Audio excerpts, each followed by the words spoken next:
ওকে, এবার আমাদের পরবর্তী টপিক যেটা সেটা হলো absorption and movement of water in plants, এটা নিয়ে আলোচনা করি। তো এক্ষেত্রে আমরা প্রথমেই যেটা আলোচনা করব সেটা হচ্ছে ইমবাইবেশন সম্পর্কে। সো ফার্স্টেই আমি ইমবাইবেশনে আসি। ইমবাইবেশন, ডিফিউশন আর অসমোসিস, এই তিনটা হচ্ছে প্ল্যান্টের অ্যাবজর্পশন আর মুভমেন্টের যেই প্রসেস তিনটা।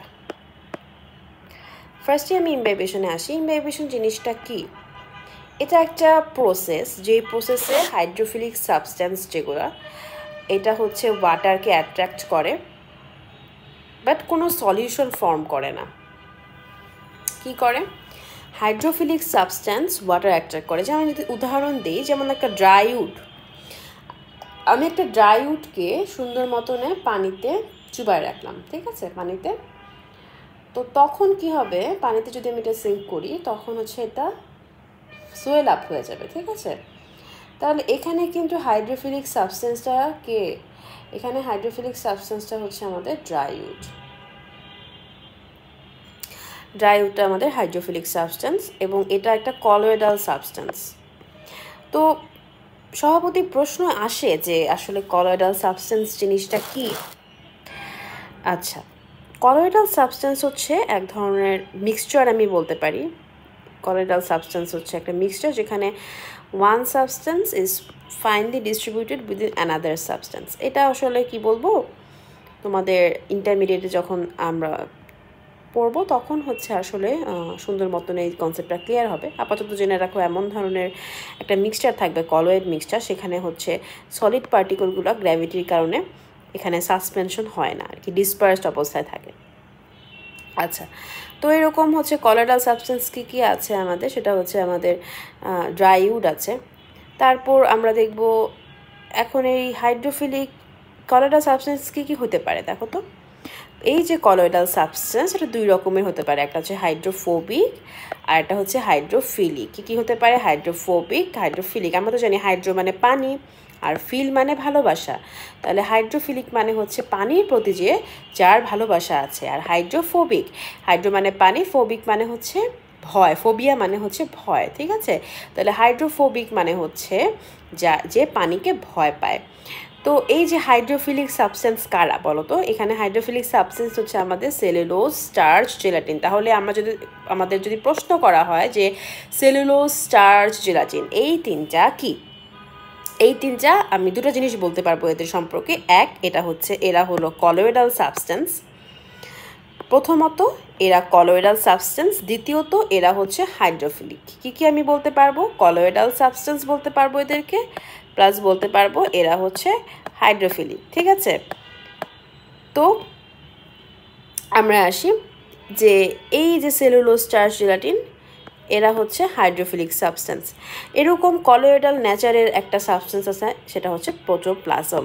তাহলে প্রোটোপ্লাজমও কিন্তু কলোয়েডাল ইন নেচার। কলোয়েড তাহলে কি? কলোয়েড এমন একটা সাবস্টেন্স যার পানির প্রতি ভালোবাসা আছে, থাকতেও পারে নাও থাকতে পারে, বাট যেগুলো হাইড্রোফিলিক কলোয়েড সেগুলোর পানির প্রতি ভালোবাসা আছে এবং তারা হচ্ছে ওয়াটার অ্যাবজর্ব করে, এবং তাদেরকে নিয়েই আমাদের মূলত এখানে আলোচনা। এরকম কারা কারা আছে, সেলুলোজ, স্টার্চ এবং জেলাটিন, এদেরকে নিয়ে আমাদের মূলত এই বই আলোচনা করা হবে।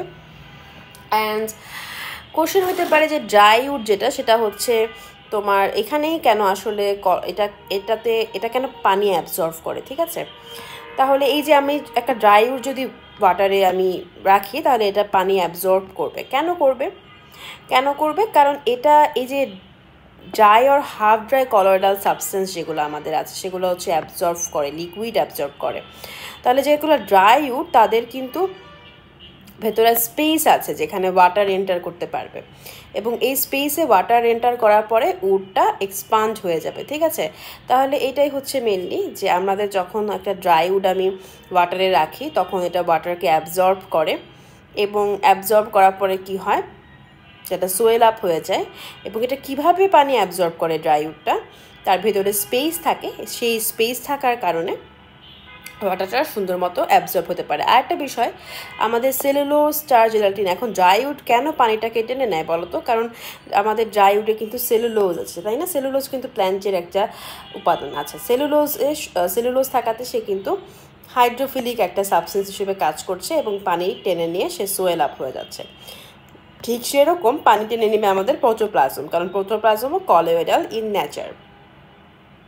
তাহলে আমরা ইমবাইবেশন সম্পর্কে একটা সামারি করি। ব্যাপারটা হচ্ছে এখানে একটা প্রসেস হচ্ছে। ইমবাইবেশন একটা বেসিক্যালি একটা প্রসেস। এই প্রসেসে কি হচ্ছে, এই প্রসেসে যে সমস্ত হাইড্রোফিলিক সাবস্টেন্স আছে সেগুলো সুন্দর মতনে ওয়াটারকে অ্যাট্রাক্ট করছে এবং সোয়েল হয়ে যাচ্ছে, কিন্তু সলিউশন ফর্ম করছে না। এখানে কি বলছে, ওয়াটারে সলিউশন ফর্ম কেন করছে না? ব্যাপারটা হচ্ছে যে ড্রাই উড যদি আমি ওয়াটারে দেই তাহলে সে কিন্তু ওয়াটারে থেকে সে কিন্তু সলিউশন থেকে পানি নিয়ে ফুলে যাচ্ছে, ঠিক আছে, সোয়েল আপ হচ্ছে, কিন্তু সে নিজে কিন্তু সলিউবল হয়ে যাচ্ছে না। যেমন আমি যদি চিনি দিতাম তাহলে কিন্তু সে সুন্দর মতনে পানির সাথে সলিউবল হয়ে যেত, কিন্তু আমাদের ড্রাই উডের যে ব্যাপারটা সেটা কিন্তু সে সলিউবল হচ্ছে না, সে সুন্দর মতনে পানিটাকে অ্যাবজর্ব করছে, আর অ্যাবজর্ব করে যে স্পেসে নিয়ে রাখছে এবং সোয়েল আপ হয়ে যাচ্ছে। তাহলে ড্রাই উডের আমরা ব্যাপারটা জানলাম। অ্যান্ড এরকম কিছু হাইড্রোফিলিক সাবস্টেন্সও আমরা নাম জানলাম, যেটা হচ্ছে সেলুলোজ, স্টার্চ এবং জেলাটিন। তাও আমরা জাস্ট বইটা একটু দেখি কী কী লেখা আছে এখানে এবং আমরা কতখানি বুঝতে পারছি। ওকে, ফার্স্ট ইমবাইবেশন সম্পর্কে যেটা লিখেছে যে আমরা যদি একটা ড্রাই উডকে ওয়াটারে প্লেস করি, এটা অ্যাবজর্ভ করবে কিছু লিকুইড, এবং ড্রাই আর হাফ ড্রাই কলোয়েডাল সাবস্টেন্স কিন্তু লিকুইড অ্যাবজর্ভ করে। তো এই প্রসেসটাকে ইমবাইবেশন বলা হয়ে থাকে। যেমন সেলুলোজ, স্টার্চ এবং জেলাটিন, এই তিনটা হচ্ছে হাইড্রোফিলিক, ঠিক আছে, এই তিনটা হচ্ছে হাইড্রোফিলিক, এবং পানির কন্ট্যাক্টে যখন আসে তখন এরা ওয়াটার অ্যাবজর্ভ করে নেয়। এবং অপোজিটটাও হবে, যখন হলো কনস্ট্রিক্টেড, যখন পানি কম থাকবে তখন তারা কনস্ট্রিক্টেড থাকবে, ঠিক আছে। সেল ওয়াল, তারপর প্রোটোপ্লাজম। সেল ওয়ালে কি আছে বলো? সেলুলোজ আছে, তাই না? সেল ওয়ালের প্রধান কম্পোনেন্টই হচ্ছে গিয়ে সেলুলোজ। তাহলে সেল ওয়ালে যেহেতু সেলুলোজ আছে এবং সেলুলোজটা একটা হাইড্রোফিলিক সাবস্টেন্স, সেই কারণে কিন্তু আমি যদি সেল ওয়ালকে পানিতে রাখি সে সোয়েল আপ করবে, ঠিক আছে, সে ইমবাইবেশন দেখাবে। এখন এই যে প্রোটোপ্লাজম, এটাও কিন্তু কলোয়েডাল ইন নেচার, ঠিক আছে। তাহলে সেল ওয়াল, প্রোটোপ্লাজম, আর অন্যদিকে আছে সেলুলোজ, স্টার্চ, জেলাটিন। এই যে ইউনিক প্রসেস, এটাই this is unique process of absorbing water. তাহলে ইনবাইবেশন একটা unique process of the absorbing water, যেখানে কি হয়, যেখানে আমাদের dry or half dry colloidal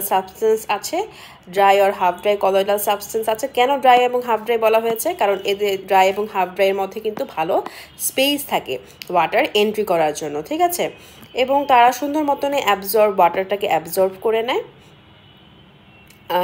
এবং কিছু হাইড্রোফিলিক সাবস্টেন্স আছে যারা হচ্ছে ওয়াটার অ্যাবজর্ব করে, তারা কারা? সেলুলোজ, স্টার্চ এবং জেলাটিন, যারা হাইড্রোফিলিক হিসেবে কাজ করে। হাইড্রো মানে হচ্ছে পানি, ফিল মানে হচ্ছে ভালোবাসা। তাহলে পানির প্রতি ওদের ভালোবাসা থাকাতে তারা হচ্ছে সুন্দর মতনে পানির কন্ট্যাক্টে এসে পানিকে অ্যাবজর্ব করে নেয়। তার পাশাপাশি আমাদের সেল ওয়াল আছে, আমাদের প্রোটোপ্লাজম আছে, যেগুলো কলোয়েডাল ইন নেচার, এবং তারা সুন্দর মতনে যখন পানির কন্ট্যাক্টে আসে পানিকে অ্যাবজর্ব করে ফেলে এবং সোয়েল আপ হয়ে যায়। ওকে, এবার আমরা ডিফিউশনে আসি। ডিফিউশন জিনিসটা কি দেখো, আমি যদি ঘরের এক কোণার মধ্যে সুগন্ধি রাখি, ঠিক আছে, বা ধূপ রাখি, incense in the corner of the room, তখন কি ফ্র্যাগনেন্সটা চারপাশে ছড়িয়ে যাচ্ছে, তাই না? এটা হচ্ছে ডিফিউশন, ঠিক আছে। এই যে ফ্র্যাগনেন্সটা ছড়িয়ে যাচ্ছে, এই প্রসেসটাই হচ্ছে ডিফিউশনের একটা উদাহরণ, ঠিক আছে। তারপর আমি যদি এই যে পানির মধ্যে চিনি গুলাই, ঠিক আছে, তখনও কিন্তু ডিফিউশনের প্রসেসটা দেখা যাবে। তাহলে সাম সুগার আর added to the glass of the water, আর হচ্ছে মলিকুলস অফ সুগার, যেটা হচ্ছে স্প্রেড আপ হয়ে যাবে ওয়াটারে, সেটা হচ্ছে ডিফিউশনের একটা প্রসেস। এখন ডিফিউশনের সংজ্ঞা যদি আমি একটু বলি, উদাহরণ তো দেখলাম যে একটা হচ্ছে পানিতে চিনি গোলানো, আর একটা হচ্ছে যখন আমরা ইনসেন্স একটা রুমের কর্নারে ইনসেন্স রাখি তখন যেটা ফ্র্যাগনেন্সটা ছড়িয়ে যায় সেটা। তাহলে দেখো দুই ক্ষেত্রেই কিন্তু একটা আমরা সিমিলারিটি পাচ্ছি। কি জিনিসটা?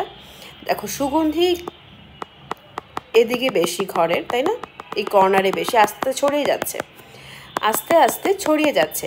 তো ছড়াচ্ছে কোথায়? লোয়ার কনসেন্ট্রেশন এরিয়াতে, আর এটা ছিল হাই কনসেন্ট্রেশনের এরিয়া। তাহলে কিন্তু ডিফিউশন এমন একটা প্রসেস আমরা বলতে পারি, ঠিক আছে, যে হাই কনসেন্ট্রেশন থেকে লোয়ার কনসেন্ট্রেশনে যায়।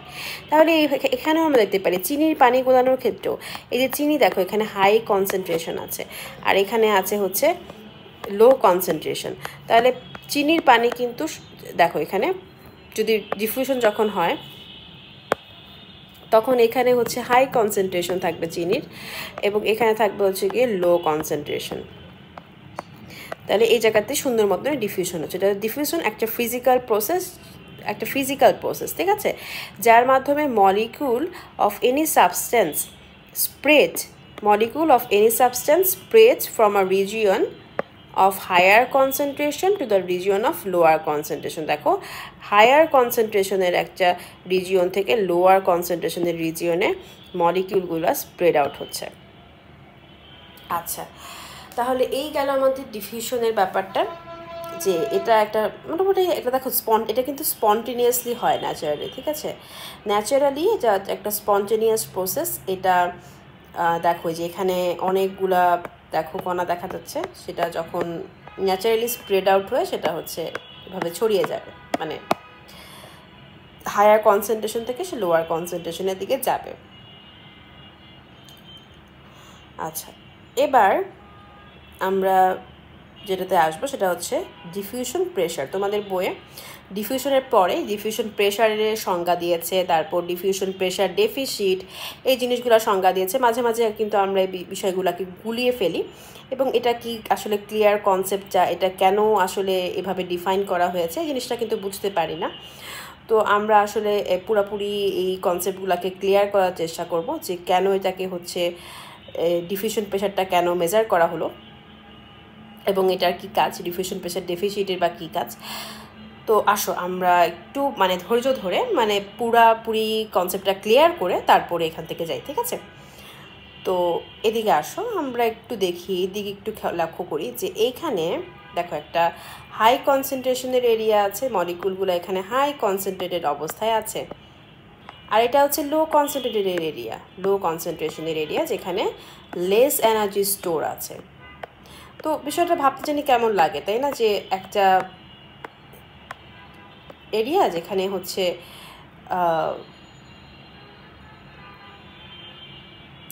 ঠিক আছে, তো যেখানে কনসেন্ট্রেশনটা বেশি হবে সেখানে কিন্তু এনার্জি স্টোরটা বেশি হবে, তাই না, মোর স্টোর এনার্জি।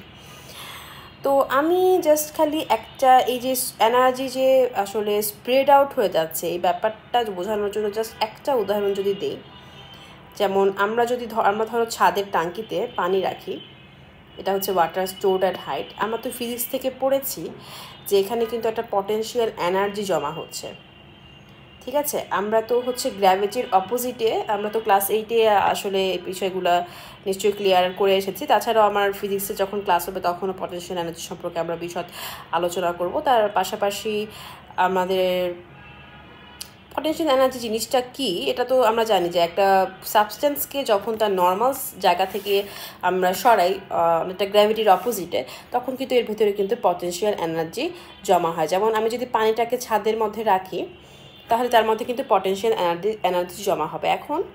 এখন যদি আমি পানিটাকে ছেড়ে দিই তার পটেনশিয়াল এনার্জি কিন্তু আস্তে আস্তে কাইনেটিক এনার্জিতে রূপ নেবে, ঠিক আছে। তার যে স্টোর পটেনশিয়াল এনার্জিটা ছিল সেটা কিন্তু তাকে স্প্রেড আউটে হেল্প করবে। ঠিক সেরকম মলিকিউলগুলোও কিন্তু সেম, ঠিক আছে। সে যখন হাই কনসেন্ট্রেটেড অবস্থায় ছিল তখন তার ভিতরে এনার্জি কিন্তু অনেক স্টোর ছিল, তার ভিতরে অনেক এনার্জি স্টোর ছিল। আস্তে আস্তে সে যখন হচ্ছে লেস স্টোর এনার্জি হয়ে যাবে, আস্তে আস্তে সে স্প্রেড আউট হয়ে যাবে। তো এই যে একটা পটেনশিয়াল এনার্জি, তাহলে কিন্তু আমরা বুঝতে পারলাম আমাদের কিন্তু যে প্রত্যেকটা মলিকিউল তার মধ্যেও কিন্তু এটা পটেনশিয়াল এনার্জি স্টোর থাকে, যেরকম স্টোর থাকতো পানির মধ্যে, ঠিক আছে। পানির মধ্যে যেভাবে পটেনশিয়াল এনার্জিটা স্টোর থাকতো ঠিক সেরকম মলিকিউলগুলোর মধ্যেও কিন্তু পটেনশিয়াল এনার্জি স্টোর থাকে। এই যে পটেনশিয়াল এনার্জিটা স্টোর থাকে সেটাই হচ্ছে আমাদের ডিফিউশন প্রেশার। ডিফিউশন প্রেশার হচ্ছে একটা পটেনশিয়াল এনার্জি, ঠিক আছে। ডিফিউশন প্রেশারটা পটেনশিয়াল এনার্জি, যেই পরিমাণ এনার্জি স্টোর আছে একটা সাবস্টেন্স থেকে ডিফিউজ আউট হওয়ার জন্য। আচ্ছা, এখন একটা জিনিস আমাদের খেয়াল করতে হবে যে কেন এটাকে আমি কনস্ট্যান্ট টেম্পারেচার এবং কনস্ট্যান্ট প্রেশারে ডিফাইন করছি। কারণ কি বলো তো, আমাদের কিন্তু টেম্পারেচারের সাথে সাথে হচ্ছে প্রেশার, টেম্পারেচারের পাশাপাশি টেম্পারেচারে যত চেঞ্জ হয় তখন কিন্তু মলিকুলের মুভমেন্ট চেঞ্জ হয়ে যায়, তখন কিন্তু ডিফিউশনও চেঞ্জ হয়ে যাবে। ঠিক আছে, তাহলে আমাদের অবশ্যই একটা কনস্ট্যান্ট টেম্পারেচারে ডিফিউশন প্রেশারটাকে মেজার করতে হবে, এবং প্রেশারের সাথে সাথেও কিন্তু ডিফিউশন প্রেশার চেঞ্জ হবে। কেন? কারণ এই ডিফিউশনও কিন্তু কমে যাবে, ডিফিউশন রেট কমে যাবে। ধরো আমি একটা সাবস্টেন্সকে অনেক প্রেশারের মধ্যে রেখেছি, তার ভেতরে যে ডিফিউশনগুলো হচ্ছে সেটা কিন্তু আস্তে আস্তে কমে যাবে, কারণ তার ভেতরে যে স্পেস আছে, অ্যাভেলেবল স্পেস ফর ডিফিউশন, সেটা কিন্তু কমে যাচ্ছে। তাহলে বিষয়গুলো জটিল হতে পারে, কিন্তু আমি যদি একটু বুঝে পড়ি তাহলে কিন্তু এই সংখ্যাটা আমার সারা জীবন মনে থাকবে। আমি যদি ডিফিউশন প্রেশারের সংখ্যাটা আরেকবার একটু চিন্তা করি, ব্যাপারটা কী বলেছে, ডিফিউশন প্রেশার আসলে একটা পটেনশিয়াল এনার্জির কথা বলেছে, যে এনার্জিটা তাকে ডিফিউজ হতে সাহায্য করে, বাট যে এনার্জির কারণে ডিফিউশন হয়। অ্যান্ড এটা অবশ্যই আমাদের কনস্ট্যান্ট টেম্পারেচার এবং প্রেশারেই মেজার করতে হবে। কী কারণ তো আমরা জানি যে টেম্পারেচার যদি বেশি বেড়ে যায় তাহলে মলিকিউল অফ মুভমেন্টটাও বেড়ে যাচ্ছে। তার পাশাপাশি অ্যাটমসফিয়ারিক প্রেশারও একটা এখানে এফেক্ট করছে, যে অ্যাটমসফিয়ারিক প্রেশার যদি বাড়ে তাহলে কিন্তু ডিফিউশনের জন্য পর্যাপ্ত পরিমাণ স্পেস থাকবে না, সেক্ষেত্রে কিন্তু ডিফিউশন প্রেশারে একটা এফেক্ট পড়বে। আচ্ছা, এবার একটা জিনিস, সেটা হচ্ছে ডিফিউশন প্রেশার ডেফিসিট। এটা কি? এটা বোঝার পর আমরা আমাদের মোটামুটি কিন্তু ডিফিউশন সম্পর্কে একটা ভালো ক্লিয়ার কাট ধারণা হয়ে যাবে। এই কনসেপ্টটা ক্লিয়ার রাখা আমাদের অনেক জরুরি। ঠিক আছে, তাহলে আমরা একটু মনোযোগ দিয়ে আরেকবার ফিরে আসি, ডিফিউশন প্রেশার ডেফিসিট সম্পর্কে জানি। আসো, ডিফিউশন প্রেশার, এটা আমরা তো দেখেছি যে ডিফিউশন প্রেশারটা কি, এটা একটা সাবস্টেন্সের কতখানি এনার্জি স্টোর আছে ডিফিউজ হওয়ার জন্য। তাহলে ডিফিউশন প্রেশার যত বেশি হবে তত কিন্তু তোমার সাবস্টেন্সটা তত বেশি ডিফিউশনের সম্ভাবনা তত বেশি থাকবে।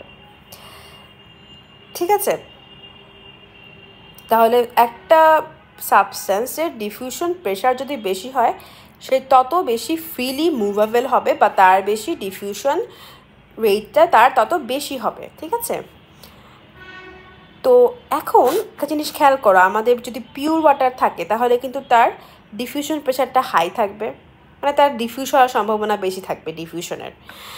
আর যদি ওয়াটারের মধ্যে কিছু সলিউট অ্যাড করি বা ইমপিওর কোনো ওয়াটার হয়, তাহলে কিন্তু তার ডিফিউশন প্রেশারটা, ইমপিওর ওয়াটার যদি হয় ডিফিউশন প্রেশার কিন্তু ডিক্রিজ হয়ে যাবে। কেন?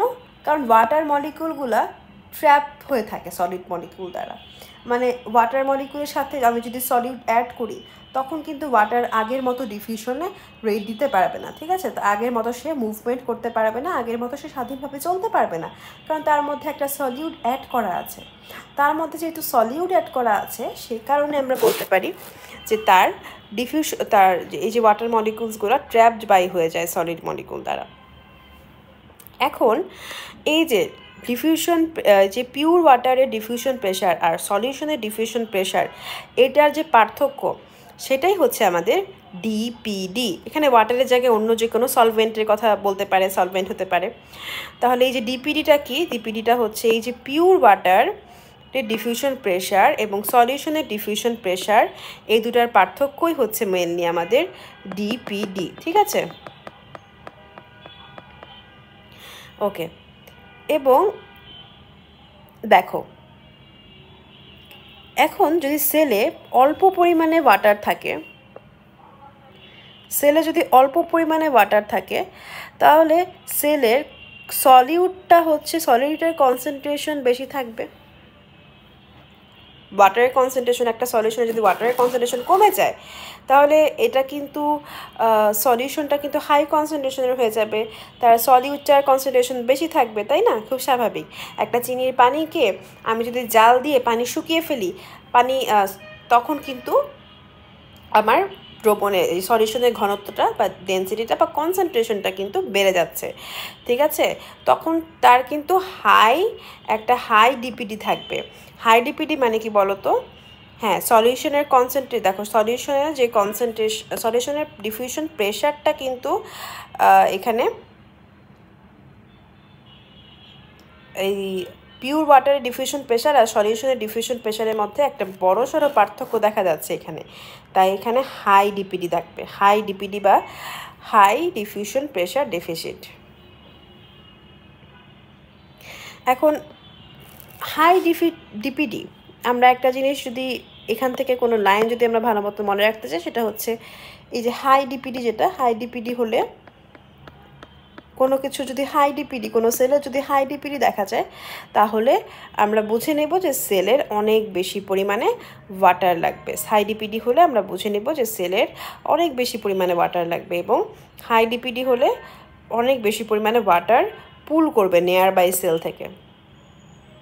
ঠিক আছে, তাহলে আমরা যদি আরেকবার একটু জিনিসটাকে রিক্যাপিচুলেট করি যে ডিপিডি বা ডিফিউশন প্রেশার ডেফিসিট জিনিসটা কি, এটা হচ্ছে একটা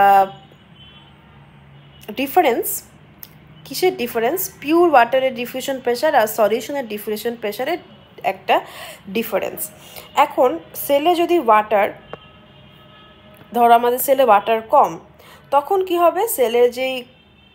সেলে ওয়াটার কম হলে কি সেলের সলিউশনের কনসেন্ট্রেশন বেশি বা সলিউটের কনসেন্ট্রেশন বেশি আমরা বলতে পারি, তাই না? তাহলে সলিউশনের কনসেন্ট্রেশন যদি বেশি হয়, তাহলে কিন্তু আমি দেখি যে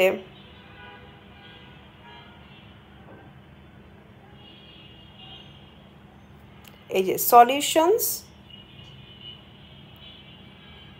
ডিফিউশন প্রেশার এটা বেড়ে যাচ্ছে। তাহলে কি এই ডিফারেন্সটাও বেড়ে যাচ্ছে বা ডিপিডিও বেড়ে যাচ্ছে। ডিপিডি যদি বেশি থাকে, তার মানে ওই সেলটার অনেক বেশি বেশি পানি লাগবে। ডিপিডি কখন বেশি হয়? ডিপিডি বেশি হয় যখন সেলে ওয়াটারটা কম পরিমাণে থাকে। তাহলে আশা করা যাক ডিপিডি সম্পর্কে তোমাদের আর জীবনও কখনো কোনো ধরনের কনফিউশন থাকবে না। আমরা প্রতিটা লাইন ভেঙে ভেঙে ভেঙে ভেঙে বুঝিয়ে দিচ্ছি। আচ্ছা, তারপরও যদি কোনো প্রশ্ন থাকে তোমরা চ্যাট বক্সে করতে পারো। আচ্ছা, তারপর আমরা আসি যে মেসোফিল টিস্যু ইন লিভস। এটা কি? মেসোফিল টিস্যুটা হচ্ছে পাতার গ্রাউন্ড টিস্যু। ঠিক আছে, তো এই পাতাকে যদি আমি এভাবে কাটি, দেখো এখান থেকে জুম ইন করা হয়েছে। তো উপরে কিউটিকেল আছে পাতার, আর এদিকেও কিউটিকেল আছে। তো মাঝে যে ম্যাক্সিমাম পোর্শন, এই পোর্শনটাই হচ্ছে, এটাকে বলা হয় তাকে হচ্ছে গ্রাউন্ড টিস্যু। ঠিক আছে, ম্যাক্সিমাম পোর্শনটা হচ্ছে ground tissue of the leaf, এবং এটা হচ্ছে মেসোফিল। তো পাতার যে গ্রাউন্ড টিস্যু সেটাকেই মেনলি মেসোফিল বলা হয়ে থাকে। এবং আমরা জানি যে ট্রান্সপিরেশনের সময় কি হয়, ওয়াটার হচ্ছে ট্রান্সপিরেশনের কারণে ওয়াটারটা লিফ হচ্ছে ওয়াটার লুজ করে। তো যেহেতু ওয়াটার লুজ করে, তাহলে তাকে সেখানে একটা হাই ডিপিডি তৈরি হয়, এবং হাই ডিপিডির কারণে সে এই যে pull water from the nearby cells. একটু আগে যেটা বললাম সেটা আমরা কীভাবে লিফের মধ্যে দেখি সেটা আমরা ভালো মতো ক্লিয়ার হলাম। এবং DPD is measured in atmospheric pressure constant. DPD measure করার জন্য আমাদের অ্যাটমসফিয়ারিক প্রেশারটা অবশ্যই কনস্ট্যান্ট হতে হবে, কারণ DPD is measured only on solid concentration and water movement without surrounding effect. আচ্ছা, DPD is measured in pressure. Atmospheric pressure যদি কনস্ট্যান্ট থাকে, আমাদের হচ্ছে ডিপিডি সেটা ভালো মতো মেজার করা যাবে। তার কারণ হচ্ছে যে কিন্তু আমাদের অ্যাটমসফিয়ারিক প্রেশারটা হচ্ছে ডিফিউশনের উপর একটা এফেক্টিং ভূমিকা পালন করে, তাই না? ডিফিউশনকে এফেক্ট করে। তো এবার আমরা জাস্ট একটু গো থ্রু করি বইটার উপর। দেখো, আমরা প্রথমে যেটা বলেছিলাম যেটা এখানে লেখা আছে যে একটা ইনসেন্স যদি আমরা রুমের একটা কর্নারে রাখি, সেটার ফ্রেগনেন্স চারপাশে ইমিডিয়েটলি স্প্রেড আউট হবে। এবং আমরা যদি দেখি small particles of the incense, সেটা এয়ারে স্প্রেড আউট হয়ে যাবে। সাম সুগার যদি আমরা অ্যাড করি গ্লাস অফ ওয়াটারে, তখন সেখানেও ডিফিউশন হবে, এবং এই প্রসেসটাই হচ্ছে ডিফিউশন, এবং এটা অবশ্যই একটা ফিজিক্যাল প্রসেস। তো এই যে প্রসেসে ডিফিউশনে কী হয়, হায়ার কনসেন্ট্রেশনের এরিয়া থেকে লোয়ার কনসেন্ট্রেশন এরিয়াতে যায়, এবং অবশ্যই এটা আমাদের কনস্ট্যান্ট টেম্পারেচার এবং অ্যাটমসফিয়ারিক প্রেশারে মেজার আউট করতে হবে। আচ্ছা, আমরা এরপরে যেটা সংজ্ঞা, সেটা হচ্ছে আমাদের দেখতে হবে যে ডিফিউশন প্রেশারের সংজ্ঞাটাতে আসি। যে সংখ্যাটা আমরা একটু আগে পড়েছি, যে একটা কনস্ট্যান্ট টেম্পারেচার এবং অ্যাটমসফিয়ারিক প্রেশার রাখতে হবে যাতে ডিফিউশনের মধ্যে ডিফিউশন প্রেশারে এফেক্ট না পড়ে। এবং ডিফিউশন প্রেশার মেনলি একটা potential energy of a substance to diffuse. এখন সাবস্টেন্স টু ডিফিউজ, এটা সাবস্টেন্স ডিফিউজ কোথায় হয়? From a solution of higher concentration to a solution of lower concentration, এখানে ডিফিউশন হয়। সেটা তো প্রথমেই বলে দিয়েছে যে হায়ার কনসেন্ট্রেশন থেকে লোয়ার কনসেন্ট্রেশনে ডিফিউশন হয়। এবং এরপর আমরা ডিফিউশন প্রেশার ডেফিসিয়েন্ট বা ডিপিডি সম্পর্কে আলোচনা করব। ডিপিডি জিনিসটা কি? ডিপিডি বেশি মানে সেল নিডস ওয়াটার, তাই না? আচ্ছা, যাই হোক, আমরা সংজ্ঞাতে আসি। আমাদের অ্যাটমসফিয়ারিক প্রেশারটা সেম হওয়া লাগবে যাতে ডিপিডি এফেক্টেড না হয়, ডিফিউশনের রেট এফেক্টেড না হয়। আচ্ছা, সংজ্ঞায় আমরা অ্যাটমসফিয়ারিক প্রেশারটা সেম রাখলাম। রাখার পরে বলবো যে difference between the diffusion pressure of a solution and that of a solvent is called diffusion pressure deficient। মানে সলিউশনের ডিফিউশন প্রেশার এবং ওই সলিউশনের যে সলভেন্ট যদি থাকতো শুধু, সেটার যে ডিফিউশন প্রেশার, সেটার পার্থক্যই হচ্ছে ডিফিউশন প্রেশার ডেফিসিয়েন্ট। এখন এই যে মেসোফিল টিস্যু, এই মেসোফিল টিস্যুতে ডিফিউশন প্রেশার ডেফিসিট দেখা যায় এবং তার কারণে সে নিয়ার বাই যে সেল, সেই নিয়ার বাই অ্যাডজেসেন্ট সেল থেকে হচ্ছে অ্যাবজর্ব করে নেয় ওয়াটার। তো মোটামুটি এই পর্যন্তই হচ্ছে আমাদের ডিফিউশন আর ইমবাইবেশন সম্পর্কে। আমরা আসলে প্রতিটা লাইনের একটা কনসেপ্ট ক্লিয়ারিং, একটা কি বলবো, একটা গোল নিয়ে এসেছি যে প্রত্যেকটা লাইনে যাতে বাচ্চাদের কনসেপ্ট ক্লিয়ার থাকে এবং কখনই যাতে কোনো কনফিউশন না হয়। তো আশা করা যায় তোমরা আসলে ভালো মতো বুঝতে পেরেছো প্রতিটা লাইন। আসলে কিন্তু জিনিসপাতি মনে মানে ভালো মতো বুঝলে কিন্তু মনেও ভালো থাকে, তাই না? আচ্ছা, ঠিক আছে, তাইলে পরবর্তী ক্লাসে দেখা হবে, যেখানে আমরা হচ্ছে অসমোসিস সম্পর্কে সুন্দর একটা আইডিয়া নিয়ে যাব। ঠিক আছে, ধন্যবাদ।